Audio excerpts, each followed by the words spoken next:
National crush Rashmika గారు. అంటే ఆవిడ యానిమల్, పుష్ప 2, తామ. ఆవిడ కెరీర్‌కి ఎప్పుడూ ఉండదు కామ. సో, ఎందుకంటే రష్మిక గురించి ఒక మాట చెప్పాలంటే, ఇదివరకు నా బేబీకి వచ్చినప్పుడు కూడా ఒకసారి చెప్పాను. మళ్ళీ రిపీట్ చేస్తాను. ఎందుకంటే కొందరిలో స్వీట్‌నెస్ ఉంటుంది. కొందరిలో కూల్‌నెస్ ఉంటుంది. కొందరిలో హాట్‌నెస్ ఉంటుంది. మనం మార్నింగ్ ఏబీసీ జ్యూస్ తాగుతాం కదా! క్యారెట్టు, యాపిలు అన్నీ కలిపి. అలాగా ఈ మూడిటిని ఒక మిక్సీలో ఏసి బ్లైండ్ చేసి ఒక హాఫ్ అన్ అవర్ తీస్తే అది రష్మిక గారు అవుతారు. వీటన్నిటితో పాటు ఆవిడ ఎంత ఎదిగినా సరే ఆవిడ ఫాలో అయ్యేది పబ్లిసిటీ కాదు, సింప్లిసిటీ. చాలా డౌన్ టు ఎర్త్ ఉంటారు.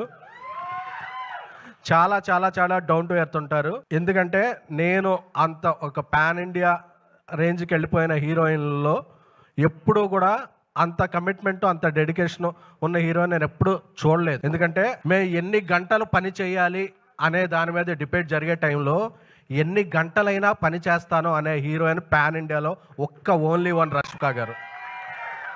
సో ఆవిడ వర్క్ని అవర్స్తో చూడరు, ప్రేమతో కొలుస్తారు. ప్రేమకి టైం ఉండదు, ఆవిడ టైమింగ్ ఒకటే తెలుసు. అందుకే రష్మిక గారు అంటే అందరూ కూడా మన ఇంట్లో అమ్మాయిలా ఫీల్ అవుతారు. ఇంకొక ఈ సినిమాకి ఒక బ్లాక్ బస్టర్ సెంటిమెంట్ కూడా ఉంది. రష్మిక గారు హీరోయిన్గా చేసిన సినిమాలోనే అను ఇమ్మానుయేల్ గారు గీత గోవిందంలో యాక్ట్ చేశారు.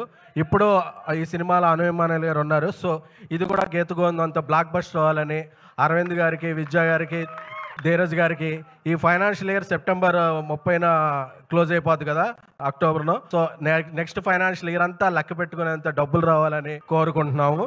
Thank you so much.